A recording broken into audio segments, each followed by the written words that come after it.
আমন্ত্রণ জানাচ্ছি সংবাদ প্রকাশের সাপ্তাহিক আয়োজন টপ 7-এ। সঙ্গে আছে আমি পাপিয়া মামুন। শুরুতেই ফুটবলের জাদুকর পেলের শেষ বিদায়ের খবর। সান্তোসের 14 তলা নেক্রোপোল অ্যাকুমেনিকা, মঙ্গলবার এখানেই ফুটবলের রাজাকে সমাহিত করা হয়েছে। 14 তলার সবচেয়ে কোণার কবরে সমাহিত করা হয়েছে পেলেকে, যেন স্বর্গের কাছাকাছি শুয়ে প্রিয় মাঠটাকে ইচ্ছে হলেই দেখতে পারেন। 1400 ভল্টের এই সমাধিস্থলকে উচ্চতার জন্য ডাকা হয় স্বর্গের খুব কাছাকাছি। এই সমাধিস্থল থেকে আবার পরিষ্কার দেখা যায় সান্তোসের ভিলা বেলমিরো স্টেডিয়াম। রিপোর্ট করছেন ফারজানা বাবি।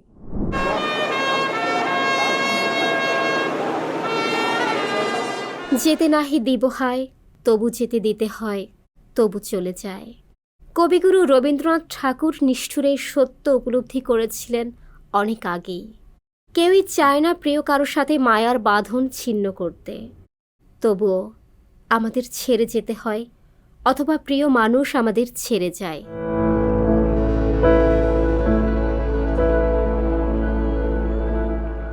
ফুটবল কিংবদন্তি পেলে চলে গেছেন না ফেরার দেশে। অসংখ্য ফুটবল প্রেমীর হৃদয়ে স্থায়ী আসন পেতে নেওয়া তারকার বিদায়ে ফুটবল অঙ্গনে শোকের ছায়া নেমেছে। মৃত্যুর 5 দিন পর চিরবিদায় জানানো হলো মহাতারকাকে।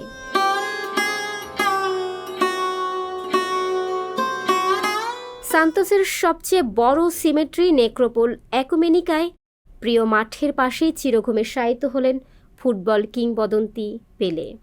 2 দিনব্যাপী অন্ত্যেষ্টিক্রিয়ার সকল আচার মেনে মঙ্গলবার সমাহিত করা হয় এই ব্রাজিলিয়ানকে।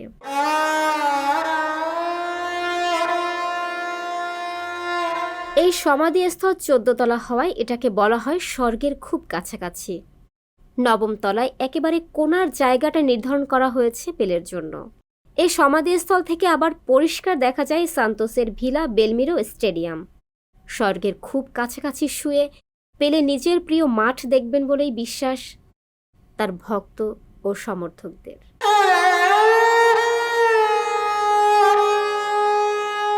সাও পাওলোর আলবার্ট আইনস্টাইন হাসপাতাল থেকে মৃত্যুর 4 দিন পর সোমবার সকালে পেলেকে বহনকারী কফিন তার নিজ শহর সান্তোসে পৌঁছায়। সান্তোসের ভিলা বেলমিরো স্টেডিয়ামে ব্রাজিল কিংবদন্তির কফিনের শেষ শ্রদ্ধা জানাতে শুরু করেন তার ভক্তরা। প্রজ্বলিত সূর্যের আলোক ছটায় আলোকিত হোক বিশ্ব, বিশ্বের সব মানুষের কল্যাণ হোক। গত বছরের প্রত্যাশা ও প্রাপ্তির হিসাব খুঁজতে খুঁজতে নতুন বছরকে সামনে রেখে আবর্তিত হবে নতুন নতুন স্বপ্নের। নতুন বছরটি যেন প্রতিটি মানুষের মন থেকে সব গ্লানি, অনিশ্চয়তা, হিংসা, লোভ ও পাপ দূর করে, এমনটাই প্রত্যাশা সবার। খাদিজা নিপার প্রতিবেদন, ছবি তুলেছেন রিয়াদুর রহমান পিঞ্জু।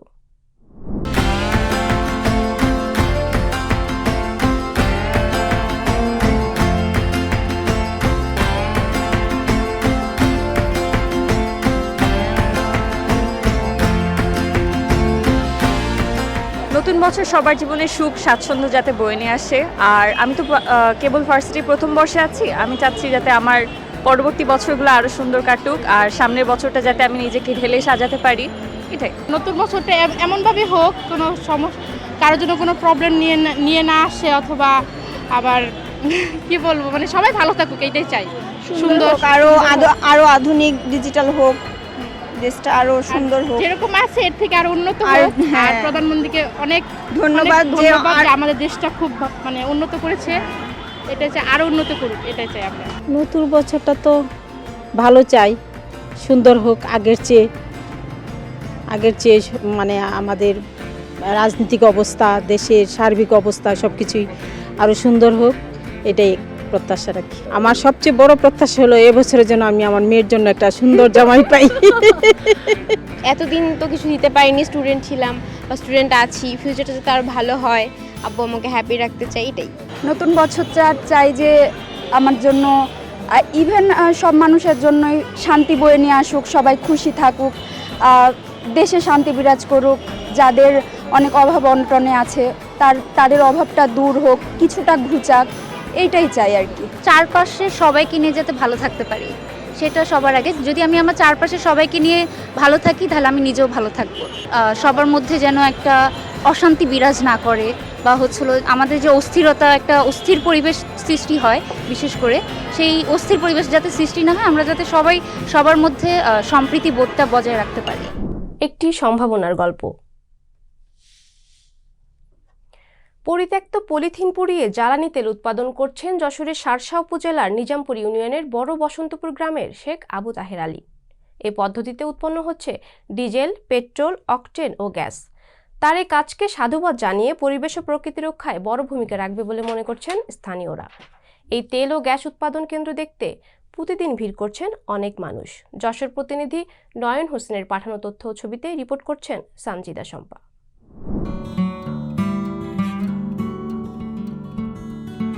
পলিথিন স্বাভাবিকভাবে পচে না, এতে মাটির গুণাগুণ ও পরিবেশের ভারসাম্য নষ্ট হয়।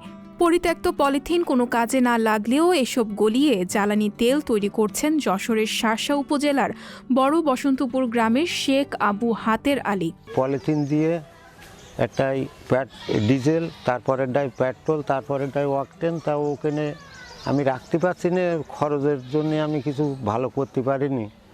কিন্তু যদি পরবর্তীতে পয়সা কড়ি ম্যানেজ করতে পারি তাহলে আমি পরবর্তীতে এগুলো ভালো করে করব।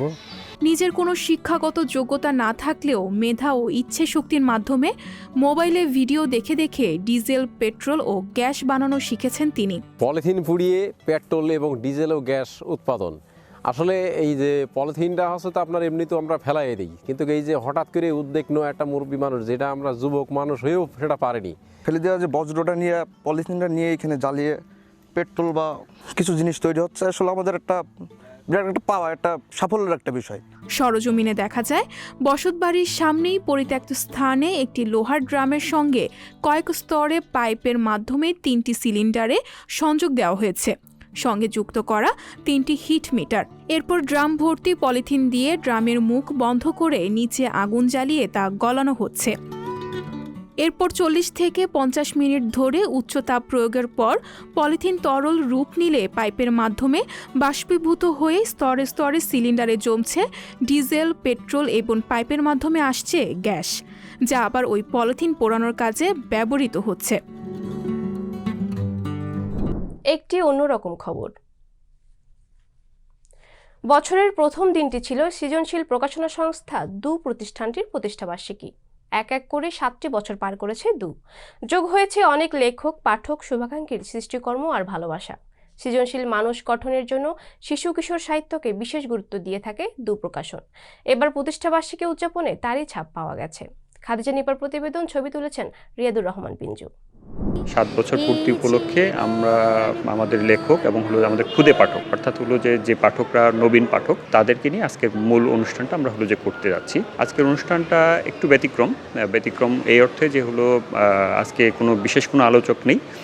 আমাদের যারা খুদে পাঠক আছে তারা হয়তো আমাদের যে গল্প, কবিতা, ছড়া সেইগুলোই হয়তো আজকে এখানে যে পারফর্ম করবেন। একই সাথে যে আমাদের লেখক যারা আছেন তারা বিষয়ভিত্তিক ছোট ছোট আলোচনা করবেন।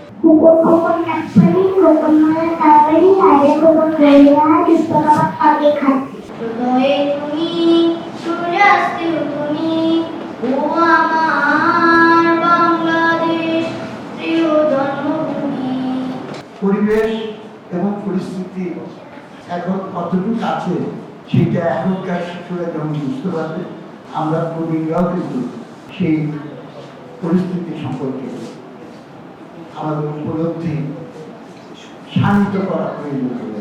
যাচ্ছ কথা চাংরি পোতা কিসের জন্য নেমন্তন্নে, বিয়ে বুঝি না বাবুজি কিসের তবে? আমার খুব ভালো লাগছে এই দু প্রকাশনীর জন্মদিনের অনুষ্ঠানটা। আমি এখানের বিভিন্ন বই পড়েছি, খুব ভালো লেগেছে।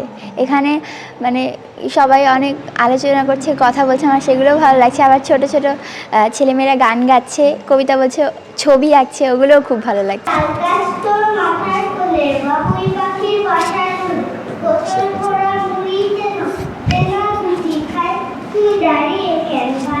দু প্রকাশনের অনেক বই আমার সন্তান গদ্য অনেক পড়েছে। সে যে বইগুলো পড়তো সেই বইগুলো কোন প্রকাশন থেকে পাবলিশ হয়েছিল সেটা দেখার জন্য তার খুব উৎসাহ ছিল।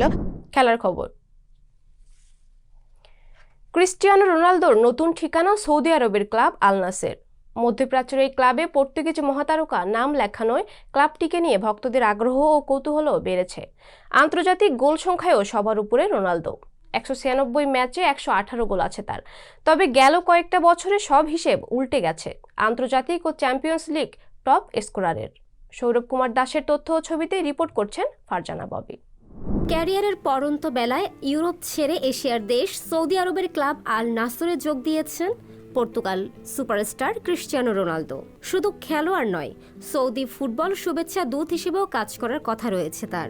আল নাসর রোনালদোর পঞ্চম ক্লাব। চলুন দেখে নেওয়া যাক রোনালদোর নতুন এই ক্লাবের ইতিহাস, ঐতিহ্য সহ পূর্ণাঙ্গ চিত্র। রোনালদোর নতুন ক্লাব আল নাসর 1955 সালে প্রতিষ্ঠিত হয়েছে। এটি সৌদি আরবের শীর্ষ ক্লাবগুলোর একটি। সৌদি আরবের শীর্ষ ফুটবল প্রতিযোগিতা সৌদি প্রফেশনাল লিগে নিয়মিত অংশ নেয় ক্লাবটি। সৌদি আরবের কিং সৌদ ইউনিভার্সিটি স্টেডিয়ামে আল নাসরের ঘরের মাঠ। 2015 সালে চালু হওয়া মাঠে একসাথে খেলা দেখতে পারেন 25,000 দর্শক। 2021 সালে আর্জেন্টাইন কিংবদন্তি দিয়েগো ম্যারাডোনার স্মরণে এই মাঠে বার্সেলোনা ও বোকা জুনিয়র্স একটি প্রীতি ম্যাচ খেলেছিল। সাফল্য বিবেচনা করলে আল নাসর অবশ্য সৌদি আরবের শীর্ষ ক্লাব নয়। 1976 সালে শুরু হওয়ার শীর্ষ লিগে এখন পর্যন্ত 9 বার শিরোপা জিতেছে তারা। তাদের দ্বিগুণ 18 বার শিরোপা জিতেছে আল হিলাল নামের একটি ক্লাব।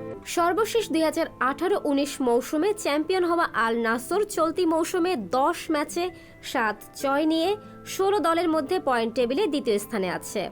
সৌদি লিগেও হোম ও অ্যাওয়ে ভিত্তিতে মুখোমুখি হয় দলগুলো। মৌসুম শেষে পয়েন্ট টেবিলের শীর্ষ 3 দল সুযোগ পায় এশিয়ান ফুটবল কাউন্সিল চ্যাম্পিয়ন্স লিগে। এছাড়া সৌদি আরবের ঘরোয়া tournament Kings Cup, Crown Prince Cup, Federation Cup এবং সৌদি সুপার কাপেও খেলে Al Nassr. Asian Cup, Winners Cup ও এশিয়ান সুপার কাপের শিরোপা জয়ের অভিজ্ঞতাও আছে দলটির। আল নাসরে অবশ্য বেশ কয়েকজন পরিচিত সতীর্থ পাচ্ছেন রোনালদো। কলম্বিয়ান গোলরক্ষক ডেভিড ওসপিনা, সাবেক বায়ার্ন মিডফিল্ডার লুইস গুস্তাভো ও বেনফিকার মিডফিল্ডার তালিস্কাকে দেখা যাবে রোনালদোর পাশে। এছাড়া ব্রাজিলকে হারানো ক্যামেরুনের নায়ক ভিনসেন্ট আবুবকরও আছেন এই দলে। সদ্য শেষ হওয়া কাতার বিশ্বকাপে লিওনেল মেসির আর্জেন্টিনাকে হারানো সৌদি আরব স্কোয়াডের 6 ফুটবলারও আছেন আল নাসরে। এবার স্বদেশ সংবাদ। হিমালয়ের কাছাকাছি জেলা দিনাজপুরে বয়ে যাচ্ছে হিমেল হাওয়া। তাপমাত্রা কমে যাওয়ায় বিপর্যস্ত হয়ে পড়েছে দিনাজপুরবাসী। তাপমাত্রা কমেছে 10 ডিগ্রির নিচে।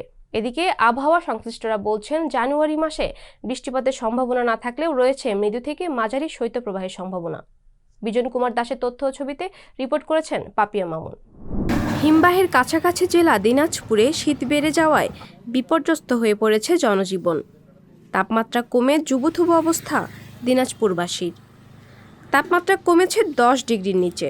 বৃহস্পতিবার সকাল 9টায় জেলায় তাপমাত্রা রেকর্ড করা হয় 9.8 ডিগ্রি সেলসিয়াস। বাতাসের গতিবেগ ঘন্টা 4 নটস ও আর্দ্রতা 95%। আবহাওয়া সংশ্লিষ্টরা বলছেন জানুয়ারি মাসে বৃষ্টিপাতের সম্ভাবনা না থাকলেও রয়েছে মৃদু থেকে মাঝারি শৈত্যপ্রবাহের সম্ভাবনা।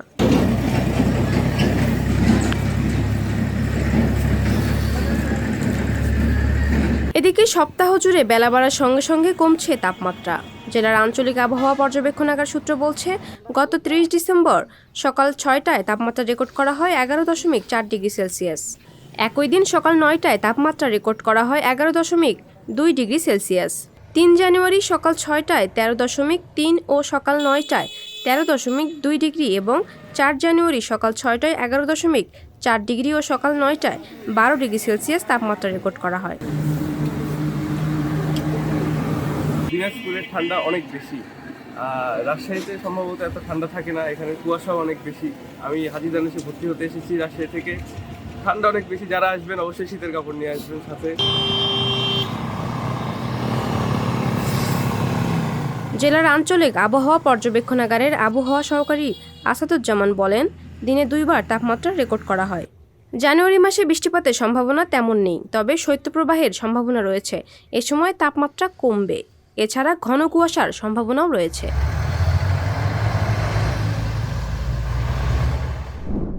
সবশেষ বিনোদন। বছর জুড়ে তারকা শিল্পীরা থাকেন আলোচনা সমালোচনায়, তবে তাদের ব্যক্তিজীবন নিয়েও কৌতূহলের শেষ থাকে না ভক্তদের। এর মধ্যে প্রিয় তারকার প্রেম, বিয়ে, বিচ্ছেদ নিয়ে আগ্রহ কিছুটা বেশিই থাকে। 2022 সালের শুরুতেই ঢাকা ইন্ডাস্ট্রিতে আসে বিয়ের খবর, বিপরীতে বছরের শেষে আসে বিচ্ছেদের খবরও। রিপোর্ট করছেন দেব রায়দীপ্ত। তারকা শিল্পীরা বছর জুড়ে প্রায় আলোচনা ও সমালোচনায় ব্যস্ত রাখেন মিডিয়া অঙ্গন। সেই আলোচনা কিংবা সমালোচনা কখনো হয় তারকার কাজ নিয়ে, আবার কখনো হয় তাদের প্রেম, বিয়ে ও বিচ্ছেদের ঘটনাকে কেন্দ্র করে। গেল বছর অর্থাৎ 2022 সালের শুরুটা হয়েছিল ঢালিউডের জনপ্রিয় চিত্রনায়িকা বিদ্যা সিনহা সাহা মিমের বিয়ের খবরে। তবে শেষটা কিন্তু এমন সুখবরে শেষ হয়নি। শুরুটা বিয়ের খবরে হলো, শেষটা হয়েছে বিচ্ছেদের খবরে। তবে এই বিচ্ছেদ মিমের নয়। এই বিচ্ছেদের তালিকায় আছেন জিনাত শানু স্বাগতা ও রাশেদ জামান দম্পতি, আছেন জাকিয়া বারী মমো ও শিহাব শাহিন দম্পতি, আছেন পরিমণি ও শরীফুল রাজ এই দম্পতি। স্বাগতা ও রাশেদ জামান দীর্ঘ 13 বছরের সম্পর্কের ইতি টেনেছেন। তাদের 7 বছরের প্রেম আর 6 বছরের সংসার জীবন ছিল। তবে 2021 সালের 16 ডিসেম্বর তাদের বিচ্ছেদ হয়। এই বিষয়টি প্রকাশ্যে আসে 2022 সালের 23 ডিসেম্বর। স্বাগতা বিচ্ছেদের কারণ হিসেবে সংবাদ মাধ্যমকে সে সময় জানিয়েছিলেন তাদের মধ্যে আর হচ্ছে না মনের মিল, আর এই কারণেই তারা হয়েছেন আলাদা। এদিকে জাকিয়া বারী মমো ও শিহাব শাহিন দম্পতিরও ছিল দীর্ঘদিনের প্রেমের ইতিহাস। এরপর 2015 সালের 20 নভেম্বর বিয়ে করেন তারা। 2022 সালের 28 ডিসেম্বর মমো জানান শিহাব শাহিনের সঙ্গে আর থাকছেন না তিনি। 2022 সালের সেপ্টেম্বর মাসে বিচ্ছেদ হয় তাদের। এই তালিকায় সর্বশেষে আছেন আলোচিত ও সমালোচিত অভিনেত্রী পরিমণি। 2022 সালের 10 জানুয়ারি পরিমণি ও শরীফুল রাজ হঠাৎ বিয়ে করেন। বেশ চলছিল তাদের সংসার জীবন। এক পর্যায়ে তাদের ঘর আলো করে আসে তাদের সন্তান রাজ্য। তবে হঠাৎ করেই ছন্দপতন। বছরের শেষ দিন পরি ফেসবুকে স্ট্যাটাস দিয়ে জানান রাজের সঙ্গে আর নেই তিনি। ইতি টেনেছেন রাজের সঙ্গে। বিচ্ছেদ হচ্ছে তাদের সুখের সংসারে। দেবরায়দীপ্ত, বিনোদন ডেস্ক, সংবাদ প্রকাশ। দর্শক, এই ছিল আজকের আয়োজন। দেখা হবে আগামী পর্বে। যে কোনো তথ্য জানতে চোখ রাখুন সংবাদ প্রকাশের ফেসবুক পেজ ও ইউটিউব চ্যানেলে। সবাইকে ধন্যবাদ। সংবাদ, ফিচার ও অনুষ্ঠানের জন্য ভিজিট করুন সংবাদ প্রকাশের ওয়েবসাইট এবং যুক্ত থাকুন ফেসবুক পেজ ও ইউটিউব চ্যানেলের সঙ্গে।